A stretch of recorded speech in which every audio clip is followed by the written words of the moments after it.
Iya, senang sekali ya Pak ya melihat anak-anak muda yang begitu kreatif. Mudah-mudahan mereka tetap berkreatif positif nanti sampai besar nantinya. Dan Pak Bupati, kita tadi sudah membicarakan banyak sekali permasalahan di Demak dan mengenai kesehatan. Nah, ini boleh disinggung Bapak apa saja yang sudah dilakukan? Barangkali ada prestasi-prestasi dari Demak atau hal-hal yang harus menjadi perhatian untuk ditingkatkan kondisinya. Silakan Bapak. Jadi alhamdulillah di Demak ini kita punya komitmen dalam rangka bagaimana kesehatan masyarakat ini harus kita perhatikan. Iya. Tanpa kesehatan saya kira tidak mungkin. Betul. Masyarakat itu bisa kemandirian, kemudian bisa berbuat, kemudian bisa kita berdayakan. Kita tidak bisa berbicara masalah kelompok yang harus bekerja giat pertanian yang begitu maju apabila masyarakatnya kesehatannya rendah sekali. Baik.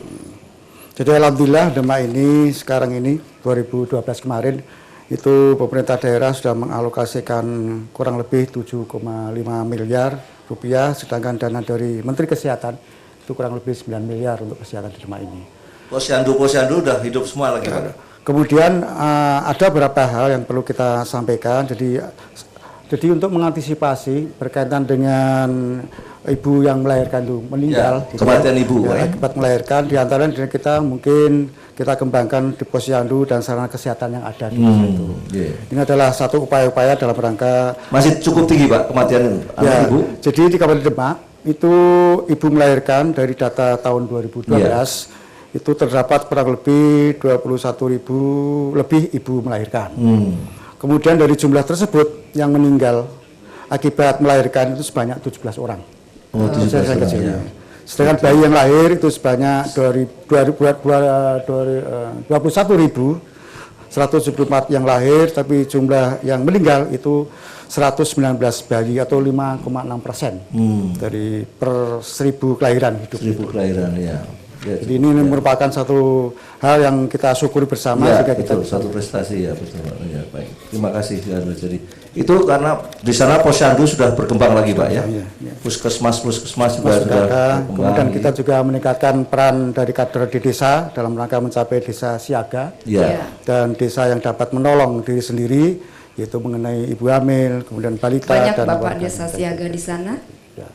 Ada berapa banyak? Jadi seluruh desa di kelurahan di Kabupaten Demak itu ada 249 desa dan kelurahan itu telah memiliki bidan desa dan pos kesehatan masing-masing desa itu. Alhamdulillah kita di Demak ini ada 27 puskesmas tersebar di 14 kecamatan. Dari 13 puskesmas rawat inap dan 14 puskesmas rawat jalan. Pokoknya tidak ada warga yang sakit tidak bisa berobat gitu ya Pak ya, tidak ada alasan walaupun dari puskesmas dia harus dirujuk ke rumah sakit harus tetap dilayani gitu ya Pak ya. Baik, itu adalah komitmen yang baik. Mungkin bisa dibantu Ibu untuk desa-desa siaga, kan ada juga Ibu dari Kepala Dinas Kesehatan dari Demak. Iya. Apa ya kiat-kiatnya Bu sampai punya keberhasilan yang luar biasa nih. Terima kasih Bapak. Jadi perlu saya sampaikan bahwa kami mempunyai desa siaga.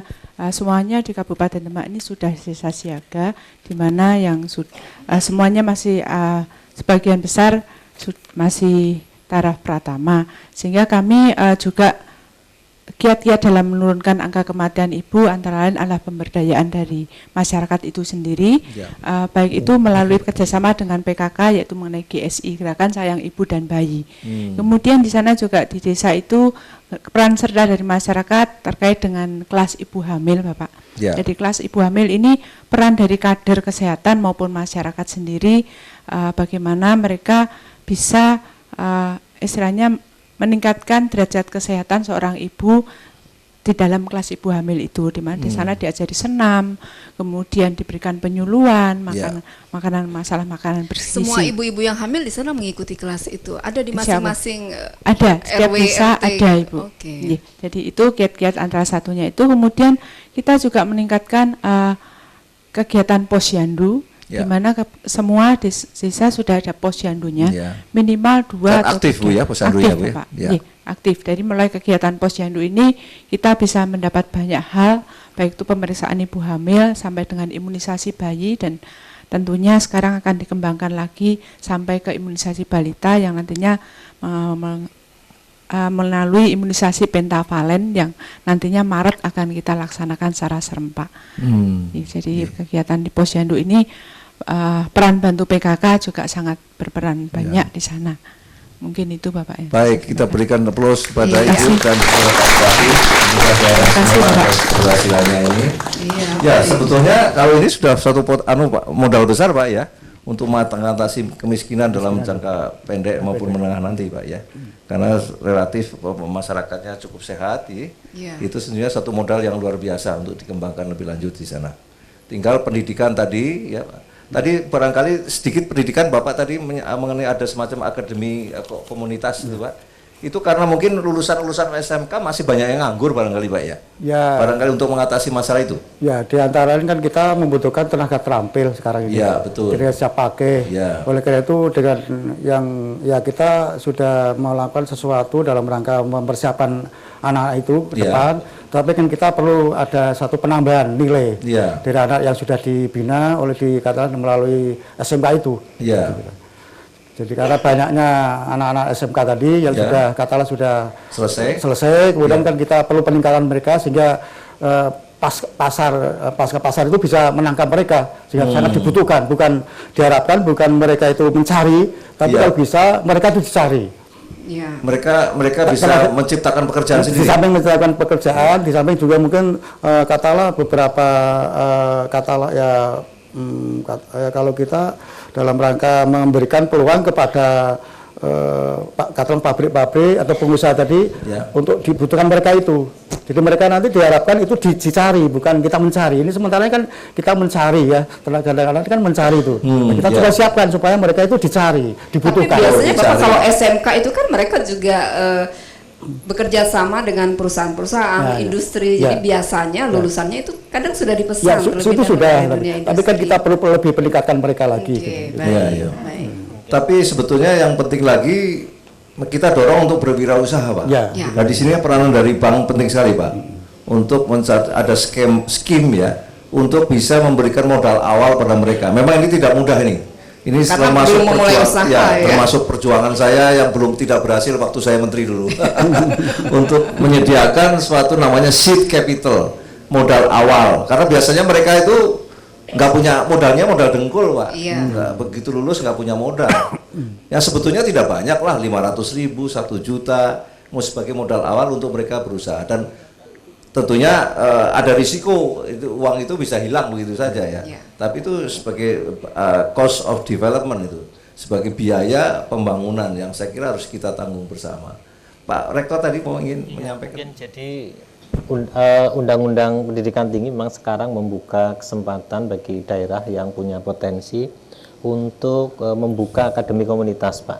Jadi akademi komunitas diharapkan memang perguruan tinggi yang tidak mampu menampung karena umum, seperti Jepara misalkan, UKIR misalkan kan khusus, maka dibuatkanlah kesempatan untuk mendirikan akademi komunitas yang diberikan kemudahan luar biasa oleh pemerintah untuk pendiriannya. Kita harap, saya kira Demak kalau punya potensi yang khusus, misalkan pertanian, misalkan sebenarnya bagus Pak, ini jambu misalkan, ada khusus ya akademi komunitas untuk pengembangan misalkan jambu misalkan. Menjadi semacam hilirnya Pak ya, diolah menjadi apa gitu Pak ya. Ini sebenarnya yang seperti ini barangkali Pak Blimbing sudah bisa jadi bikin jus Pak. Saya kira itu Pak. Saya tadi sempat bertanya, Demak itu terkenal belimbing, kok nggak ada belimbing gitu ya. Ternyata sudah di dalam botol belimbingnya.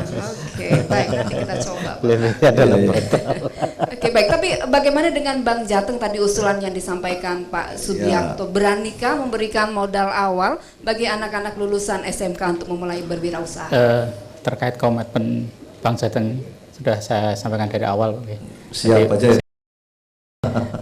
Syaratnya memang usaha itu harus layak dulu Pak ya. Kalau itu memang layak, kita bisa membiayai. Jadi apa kriteria usaha itu layak ya? Jadi usaha itu bisa mendatangkan keuntungan, jadi bisa mengembalikan pinjaman sampai dengan lunas sesuai dengan kesepakatan. Di samping itu juga bisa menyisihkan sebagian untuk pengembangan usahanya Pak. Jadi kriteria layak itu terpenuhi, kita bisa untuk membiayai. Bapak mungkin sudah tabur puja sudah ada ya? Sudah ini mendengar ya? baru sudah tapi belum jalan. Nah itu belum kalau bisa mulai. dijalankan, kita ada skim baru dari Yayasan Dharma Mandiri kerjasama dengan Bank Jateng yang diberikan pada satu kelompok. Nah, dimana kalau ada 10 orang, kelompok itu masing-masing itu bisa maksimum 2 juta tanpa agunan. Tanpa agunan kan Pak. Jadi kalau mamanya 2 juta kali 10 kan berarti 20 juta. Jadi mamanya tadi satu kelompok butuh mesin pencacah tadi makan itu dengan 7 juta bisa dari 10 orang itu bisa bergabung, kemudian bisa membeli satu mesin pencacah Dan tanpa agunan ya. tanpa agunan. Nah jadi kalau nanti program Pak Bupati tadi jadi, saya kira menggunakan skim itu aja Pak Kepala Pak Praja itu, Pak. menggunakan itu tanpa agunan. Saya kira nanti tanyakan pada pusat di sini sudah ada skim itu yang bisa dilaksanakan di sana. Nah, ini barangkali suatu peluang kepada anak-anak SMK tadi, tapi memang bisa dibimbing Pak Rektor ya, untuk usaha-usaha apa yang pasti harus ada pasarnya dulu Pak. Pasarnya tersedia enggak? Karena nanti memproduksi sesuatu pasarnya enggak ada atau pasarnya ada tapi rugi, nanti bangkrut Pak. Jadi pasarnya itu ada jaminan pasar, artinya jaminan harga juga. Harganya memang bisa layak untuk dikembangkan lebih lanjut barangkali itu. Jadi barangkali ini bisa membantu mengatasi Pak Bupati dan pemerintah daerah untuk menciptakan lapangan kerja baru Pak. Ini potensinya luar biasa kalau kita dengar tadi dari Pak Bupati. Tinggal bagaimana potensi ini bisa kita kita rencanakan membuat program-program yang terencana dan terukur tadi Mbak Iya betul, karena memang Demak terkenal dengan pertaniannya ya. Satu lagi Pak Bupati, kami Yayasan Dharma Mandiri itu bekerja sama dengan Unsas Tegal ya, Pancasakti ya, Tegal itu mengembangkan rumput laut. Di sana tuh ada air payo nggak Pak? Payo, yang artinya antara sungai dengan di Demak ada. Itu dikembangkan semacam rumput laut. Itu Tegal berhasil sekali. Dan kita kita punya stok bibit rumput laut. Jadi kalau Pak Bupati ada tempatnya nanti kita akan bantu Pak. Gratis Pak. Kita akan bantu, kita punya 1000 ton bibit rumput laut. Nah bisa dikembangkan di sana. Kita akan bantu nanti pendidikan latihan untuk mereka anak-anak SMK itu untuk rumput laut ini. Dan ini pasarnya tidak terbatas Pak. Tidak terbatas rumput laut ini. Karena kita kebutuhan dunia sangat besar sekali, di Indonesia juga sangat besar dan kekurangan dengan rumput laut ini, dan ini mudah sekali tanpa biaya dan juga tanpa perawatan yang terlalu rumit, disebar begitu aja dalam waktu 1-2 bulan panen. Sudah panen. 2 bulan berikutnya panen lagi. Jadi kalau Bapak nanti barangkali ada Dinas Perikanan Kelautan di sini, kalau nanti mohon dibuatkan programnya Pak. Kami siap membantu bibit dan pendidikan latihan. Dan juga nanti Bank Jateng akan membantu untuk dari segi pendanaannya. Ini juga suatu potensi yang besar sekali Pak, untuk tadi menciptakan lapangan kerja bagi anak-anak SMK tadi Pak. Jadi memang harus dimanfaatkan seoptimal mungkin sejengkal lahan apapun, baik itu di perairan payau ataupun di lahan pertanian, karena masih banyak lagi yang harus kita kembangkan potensi yang ada di sana. Memang benar Jadi Bapak siap Pak untuk Pak Insya Allah untuk rumput laut Pak. Kami nanti tunggu Pak. Kalau sudah jadi perencanaannya kita siap membantu Pak. Jadi akan dibantu bibit sebanyak berapa? Ya terserah. Terserah berapa yang dibutuhkan. Kita beri tepuk tangan dulu untuk Yayasan Dharma Mandiri. Memang harus ada langkah-langkah konkret, terobosan yang harus bisa menguntungkan masyarakat kita. Baik, Bapak di sini kita sudah melihat di display itu ternyata ada juga bahan-bahan batik dengan motif khas Demak Pak Bupati mungkin bisa dijelaskan. Barangkali Bapak yang Bapak pakai juga Demak ini Pak. Bagus sekali Pak. Ya ini juga batik khas Demak ini. Saya kira ada 7 tempat Pak ya, ada 7 tempat yang memang sementara kita kembangkan dan kita bina, sehingga memang kalau kita lihat secara real ya. Jadi maaf ini kalau dilihat dari aspek bagian pemasaran itu kan kesulitan kita kan dengan bersaing dengan Pekalongan yang sudah mapan dan Solo. Tapi kita masih punya komitmen bagaimana kita kembangkan juga, sehingga katakanlah teman-teman kita di birokrasi itu kita wajibkan untuk bisa jadi memanfaatkan pasarnya, Pak. ya. Ya. Satu Kemudian minggu juga penuh begitu, atau Pak. hari tertentu? 1 minggu 3 kali. Ya, harus begitu, Pak. Kemudian Betul, Pak. anak-anak Bagus. sekolah-sekolah kita Bagus. juga kita harapkan Iya. untuk bisa memanfaatkan batik Demak itu sendiri. Ya, jadi artinya pasarnya itu masyarakat Demak Masyarakat sendiri. Demak sendiri harus kita- Saya kira tepat sekali, Pak. Sebelum keluar masyarakat Demak sendiri harus dalam tanda petik Harus bangga gitu ya. bangga, Harus dan bangga. kemudian kalau toh memang itu ya berkorban sedikit, kalau jelek sedikit ya nggak apa-apa. Nggak apa-apa. Ya. Ya. Bangga dulu gitu ya. Jadi nggak usah ngelirik pasar yang jauh-jauh, dekat saja lah, itu juga sudah Kita menjamin lah apresiasi, bagi Pak. para Memang perusahaan. harus ada dari pemimpin yang memang berani begitu, Pak. Iya, itu Kalau bangga. nggak begitu, wah saya Ada ini dukungan mestinya kuat, pemimpin ya. Indonesia harus berani begitu nih. kan. Iya, iya, iya. Bapak tadi ngomong batik Demak bagus, berarti Bapak berminat juga ini. Baik, dan kelihatannya ada juga pelaku UKM batik yang hadir Hadir bersama di sini kita. ada? Baik, Ya, silakan. Bisa Ya. diceritakan Ibu. Iya, usahanya sejauh ini sudah seperti apa? Apalagi yang ingin dikembangkan? Silakan. Assalamualaikum warahmatullahi wabarakatuh. Waalaikumsalam. Warahmatullahi wabarakatuh. Saya selaku pengrajin batik dari desa dari Dukuh Kerapia, Desa Bintoro, Kecamatan Demak, Kabupaten Demak. Di situ saya berdiri pertama kali membuat batik. Saya itu setelah mendapat pelatihan dari Banyuwangi waktu Ibu Pati Bu Endang. Saya mulai membuat berapa batik. itu Ibu? Gimana Bu? Tahun berapa ya? Tahun 2005. Oke. Bulan Juli 2005. Saya sudah mulai membuat batik, dan bulan Agustus waktu di Demak ada karnaval, saya sudah berani mencoba ikut karnaval. Ya itu Bu.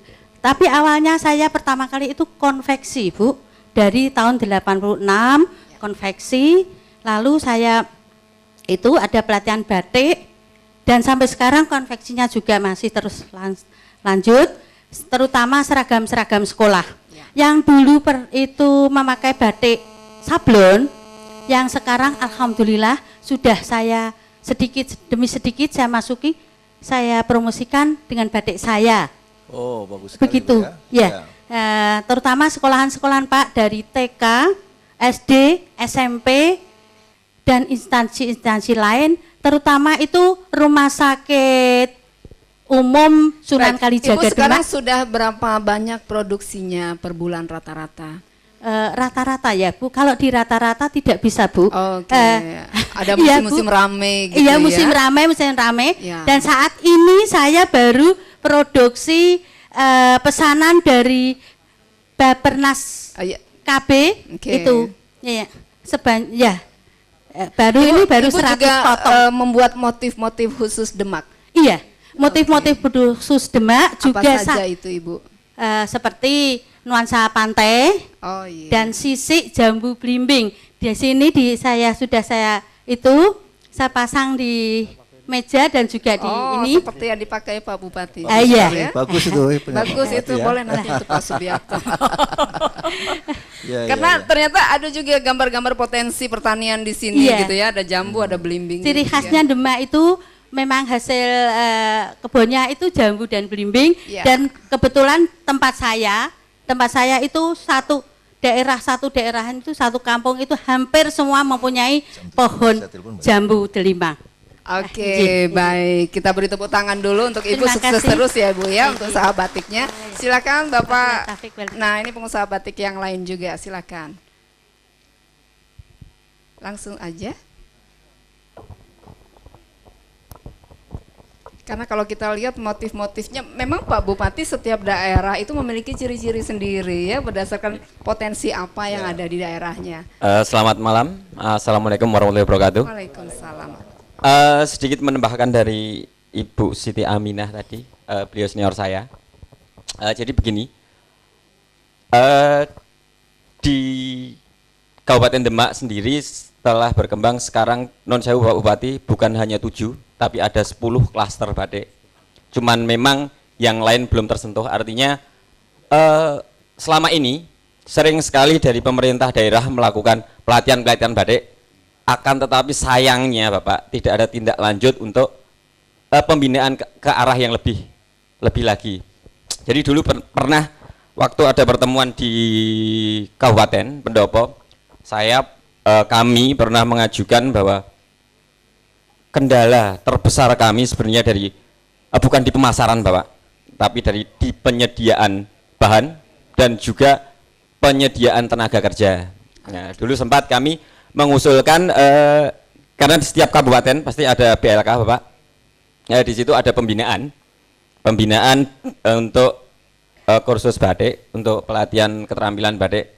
Karena begini, kami sempat berpikir dengan teman-teman itu berpikir bahwa kalau memang dari pemerintah daerah itu punya komitmen yang tinggi untuk pengentasan kemiskinan, sebenarnya begini. Sekarang di semua kabupaten Pemda itu sudah diwajibkan untuk memakai batik daerah. Ya. Nah, saya kalkulasi ada berapa ribu PNS, ada berapa puluh ribu anak-anak sekolah. Baru berapa persen, bahkan 0, berapa persen yang tersentuh yang memakai batik kita. Selebihnya batik printing, batik Pekalongan. Nah, kalau memang ada komitmen ke situ, karena gini Bapak, bisa saja kami mendatangkan tenaga kerja dari Pekalongan atau dari Solo atau dari dari Yogyakarta yang lebih ahli, tapi kan tidak bukan itu tepat sasaran, iya, ya. Karena kita tujuan yang lebih pemberdayaan tenaga kerja sendiri. Gitu, ya. Jadi mohon dari instansi-instansi terkait itu bisa menjembatani itu. Jadi nanti kita pernah bermimpi bahwa suatu saat kita juga seperti Pekalongan, paling enggak batik Demak itu menjadi tuan rumah di daerah Demak sendiri. Ngaten Bapak, terima kasih. Terima kasih. Jadi sampai sekarang masih kekurangan tenaga kerja ya. Betul Ibu. Dan bahan juga didatangkan dari itu mungkin. Dengan sendirinya meningkatkan kosnya Baik, juga. Terima kasih, kita paham. Silakan Pak Bupati langsung menanggapi. Pak. Ya. Sampai sekaligus barangkali waktu sudah itu untuk memberikan. Ya, terima kasih. Jadi begini. Jadi kita memang bagaimana mengembangkan potensi yang ada ini. Ya. Tetapi kita memang saya lihat itu kemampuan yang sudah mapan dari Solo, dari Pekalongan itu intervensinya kan sangat tinggi sekali. Itu persoalannya. Oleh karena itu kawan-kawan kita bina, kita lakukan sesuatu sehingga bisa bersaing. Berkaitan harga. Itu yang saya tadi tanda petik Pak, berkorban. Nah, itu. Mau nggak berkorban? Itu. Masyarakat Demak walaupun tadi saya sudah menduga Pak. Ya. Walaupun Bapak belum cerita tapi saya sudah menduga karena memang untuk menggunakan produk dalam negeri, menggunakan produk lokal itu memerlukan pengorbanan. Kemauan keras juga. Barangkali itu Pak. Saya mohon itu saya ikut membantu Bapak untuk mensosialisasikan ini kepada masyarakat Demak untuk mau berkorban Pak. Wes pokoknya elek sithik, larang sithik, pokoknya batik Demak. Nah, saya kira jadi kita sudah sepakat, jadi kita sudah mewajibkan Pak. Jadi memang komunitas pemakai ini kan hanya Demak. Nah, maunya mereka kan semuanya itu kali ini kan bertahap. Jadi kita harus bertahap. Jadi pola kita bertahap. Sehingga hasil nanti bisa maksimal. Iya. Dan kesulitan mereka seperti untuk mendapatkan bahan baku yang mungkin tergolong mahal itu mungkin bisa difasilitasi dari kabupaten agar mereka, karena banyak juga ternyata sudah berkembang menjadi 10 klaster di sana ya Pak ya. Baik Bapak, kita sudah mendekati akhir, silakan. Apa yang ingin disampaikan untuk harapan-harapan apa lagi yang perlu untuk dukungan depan, dari masyarakat? Ya, yang pertama saya kira jadi seperti dari IKIP tadi, IKIP PGRI, saya kira bukan hanya di satu tempat, tadi kita komitmen untuk mengembangkan di tempat-tempat lain. Betul. Sehingga kemanfaatan itu bisa menyebar di tempat lain. Yang kedua, saya kira masyarakat pun juga harus mulai kreativitas itu partisipasi harus kita kembangkan. Dan demikian upaya-upaya yang kita menyatu tadi akan bisa Baik, terima kasih. Pak Rektor barangkali.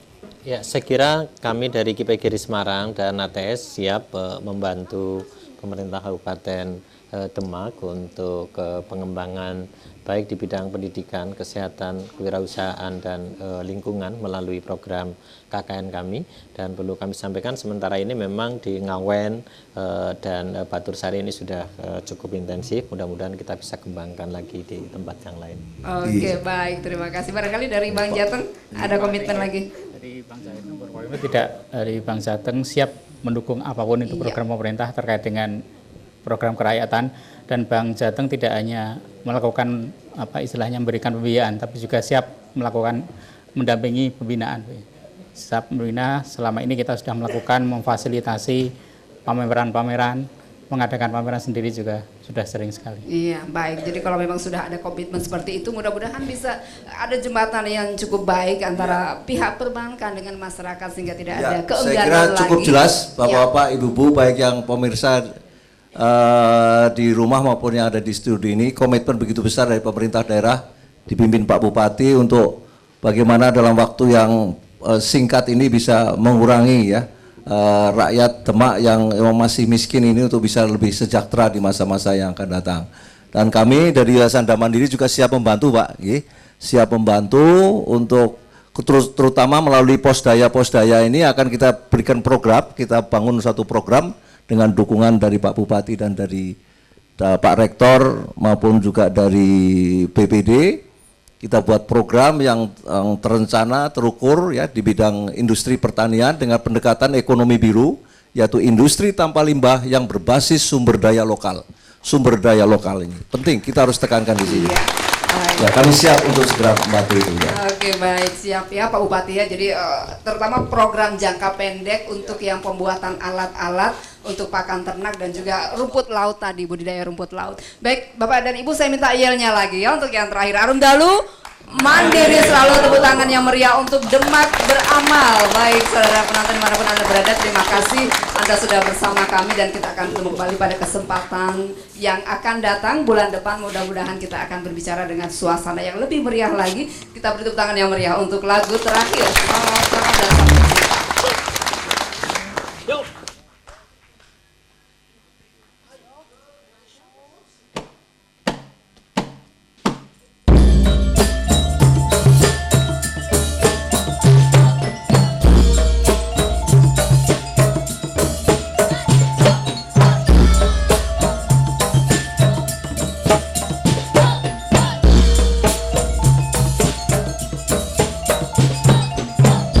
La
Auditor Utama BPK Gatot Supriartono memenuhi panggilan polisi sebagai saksi kasus pembunuhan Holly Angela.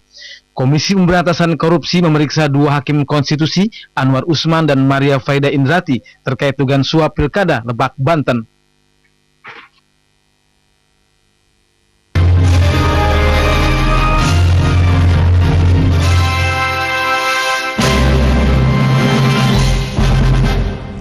Selamat malam saudara, TVRI kembali hadir ke hadapan Anda dalam Indonesia Malam, edisi hari ini, Rabu 16 Oktober 2013, bersama saya Norma Novika. Dan saya Doni Kusman Haji. Saudara, selain 2 laporan utama tadi, kami juga akan menyampaikan informasi dari Mina terkait pelaksanaan lempar jumrah oleh jamaah haji dari seluruh dunia. Ya, Anda juga dapat menyimak informasi mengenai kebakaran di kawasan Taman Sari, Jakarta Barat yang menghanguskan 80 rumah warga. Berikut Indonesia Malam selengkapnya. Saudara, Auditor Senior BPK Gatot Supriartono hari ini memenuhi panggilan pihak kepolisian sebagai saksi terkait kasus dugaan pembunuhan Holly Angela.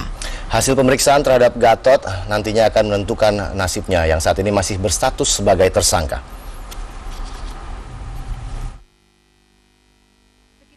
Pihak kepolisian hari ini memeriksa Gatot Supriartono sebagai saksi dalam kasus pembunuhan di apartemen Kalibata City, Jakarta Selatan yang menewaskan Holly Angela. Didampingi sejumlah pengacaranya, Gatot langsung menuju ruang penyidik di Direktorat Reserse Kriminal Umum. Dalam pemeriksaan, penyidik menanyakan keterkaitan auditor senior BPK itu dalam kasus pembunuhan Holly. Berdasarkan kesaksian tersangka S yang merupakan sopir G, Kabid Humas Polda Metro Jaya Kombes Pol Rikwanto menjelaskan status Gatot saat ini hanya sebatas saksi, namun tidak tertutup kemungkinan ditetapkan sebagai tersangka jika terdapat fakta-fakta yang menguatkan keterlibatannya dalam kasus pembunuhan tersebut.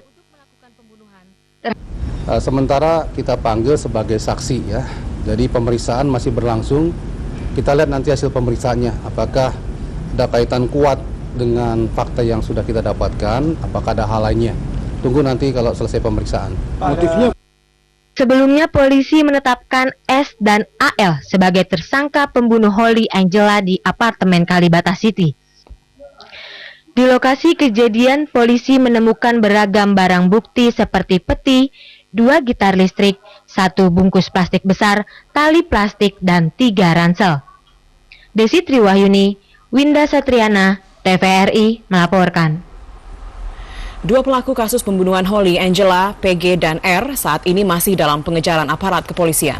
Dalam kasus tersebut, 2 pelaku PG dan R berperan sebagai eksekutor pembunuh Holly Angela di apartemennya di kawasan Kalibata, Jakarta Selatan.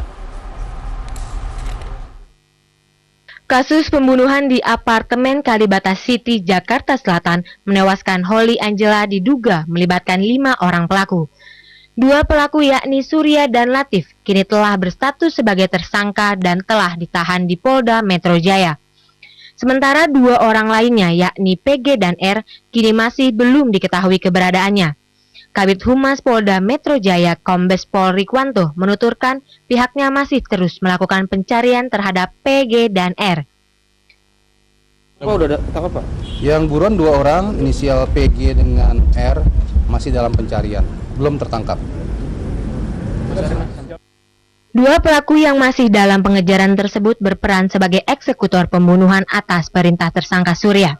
PG berperan sebagai perekrut eksekutor, sedangkan R dan L Rizky, pelaku yang terjatuh, berperan sebagai eksekutor.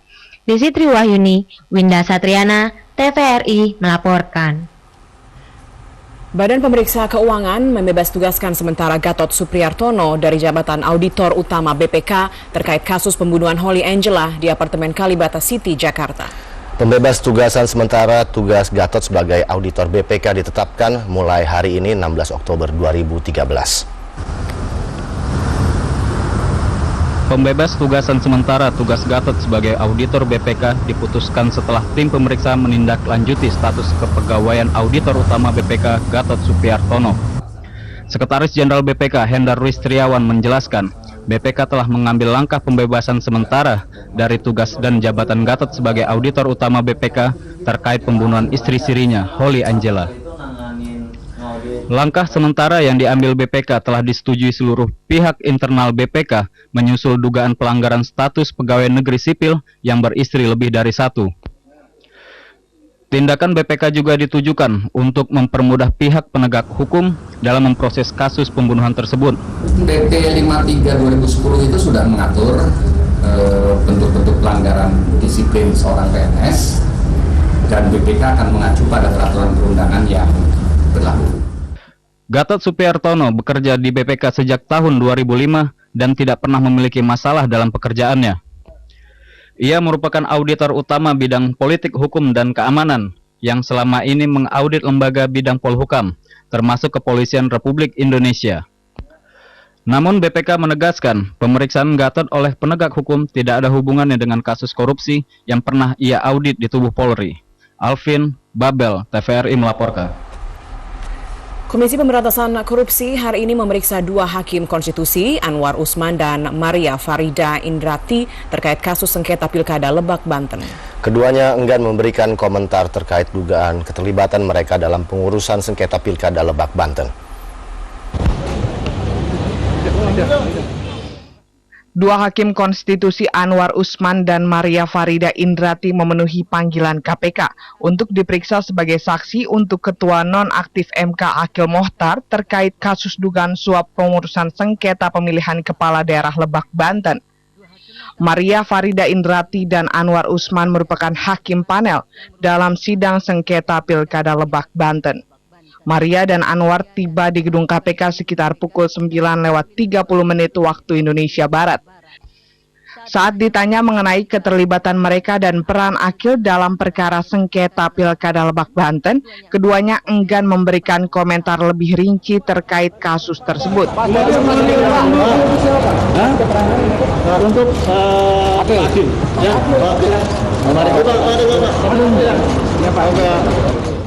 terkait kasus dugaan suap pengurusan sengketa Pilkada Lebak, Banten yang menyeret Akil Mohtar, KPK juga menangkap adik Gubernur Banten Ratu Atut Cossiah, Tubagus Heriwardana, dan seorang pengacara Susi Turandayani.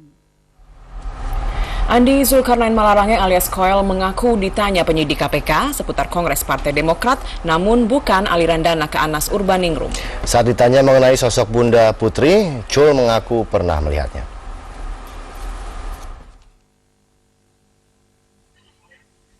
Cul Malarangeng selesai menjalani pemeriksaan di Komisi Pemberantasan Korupsi sekitar pukul 14.30 waktu Indonesia Barat.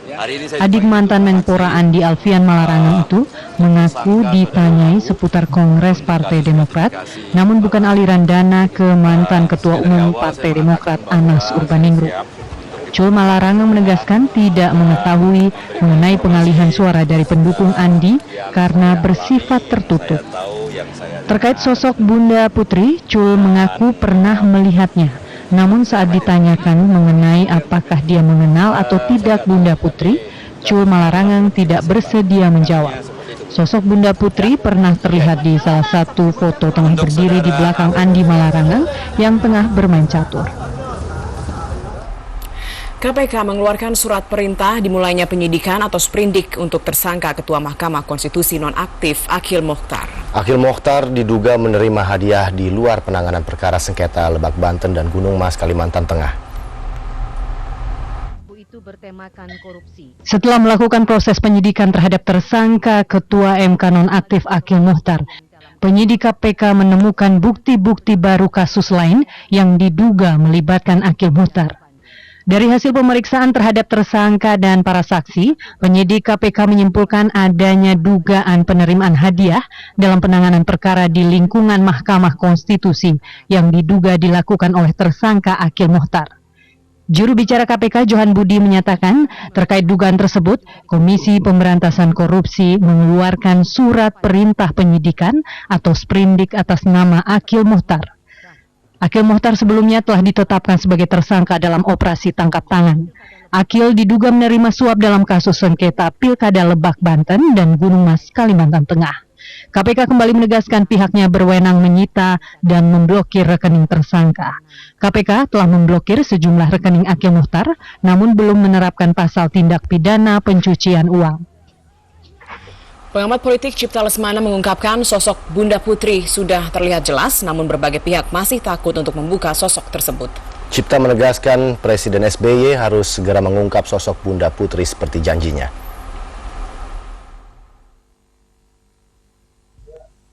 Pengamat politik Cipta Lesmana mengungkapkan sosok Bunda Putri sudah terlihat jelas dengan berbagai bukti foto Bunda Putri bersama Sekretaris Kabinet Dipo Alam, mantan Menteri Pemuda dan Olahraga Andi Malarangeng, dan Menteri Pertahanan Purnomo Yusgiantoro.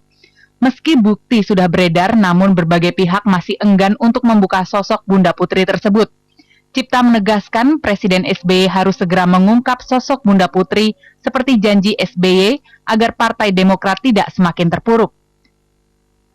Kemarin ini tanggal 10 Oktober SBY dia ngomong apa adanya. Secara komunikasi apa? Itu ada meta meaning. Meta meaning itu artinya makna di balik makna. Dan SBY waktu di Halim dia janji dalam waktu 1-2 hari saya akan ungkap siapa sebetulnya Bunda Putri. Sebelumnya, Presiden SBY menggelar jumpa pers perihal namanya yang dikaitkan dengan Bunda Putri dalam persidangan kasus dugaan suap impor daging sapi oleh Lutfi Hasan Ishak. Komisi Kepolisian Nasional menilai oknum polisi yang lalai dalam melaksanakan tugasnya harus mendapatkan hukuman sepadan, tidak sekedar etik disiplin. Kompolnas juga menilai kelalaian polisi terjadi akibat kurangnya evaluasi berkala terhadap anggota kepolisian dalam menggunakan senjata api. Kasus salah tembak yang dilakukan sejumlah oknum polisi mendapat sorotan tajam Komisi Kepolisian Nasional. Anggota Kompolnas Hamidah Abdurrahman menegaskan, seorang polisi tak boleh salah tangkap dan salah tembak dalam melaksanakan operasionalnya sehingga menyebabkan luka yang cukup serius terhadap korban. Kompolnas berpendapat kelalaian anggota polisi tersebut harus mendapat hukuman pidana dan bukan sekedar etik disiplin semata. Anggota kepolisian yang salah tembak diharapkan dapat diusut secara pidana agar menimbulkan efek jera sehingga tidak muncul lagi kasus-kasus serupa. Ya itu kan penganiayaan, apalagi itu sampai menimbulkan luka berat, sehingga itu harusnya proses hukum. Karena kalau selama Polri masih bersikap seperti ini, maka tidak akan ada efek jera dan kasus seperti ini akan terjadi terus, terjadi lagi. Kasus kelalaian polisi dalam bertugas terjadi di Koja, Jakarta Utara pada Sabtu malam lalu. Kasus salah tembak terjadi ketika polisi berupaya mengejar pelaku pencurian mobil yang hilang di Tanjung Duren, Jakarta Barat. Korban bernama Robin Napitupulu terkena luka sobek di tempurung kepala dan pelipis sebanyak 20 jahitan. Marmita, David Harun, TVRI melaporkan. Pusat Pelaporan dan Analisis Transaksi Keuangan (PPATK) mengungkapkan rekening calon Kapolri Komjen Polisi Sutarman masih wajar. Sementara Komisi Kepolisian Nasional, Kompolnas menilai kinerja dan integritas Komjen Polisi Sutarman selama ini cukup baik.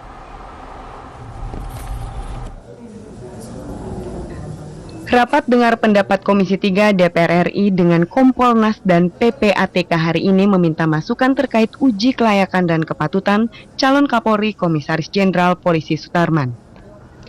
Dalam rapat yang berlangsung tertutup, kedua institusi negara ini menilai rekam jejak Komjen Pol Sutarman di kepolisian tergolong baik.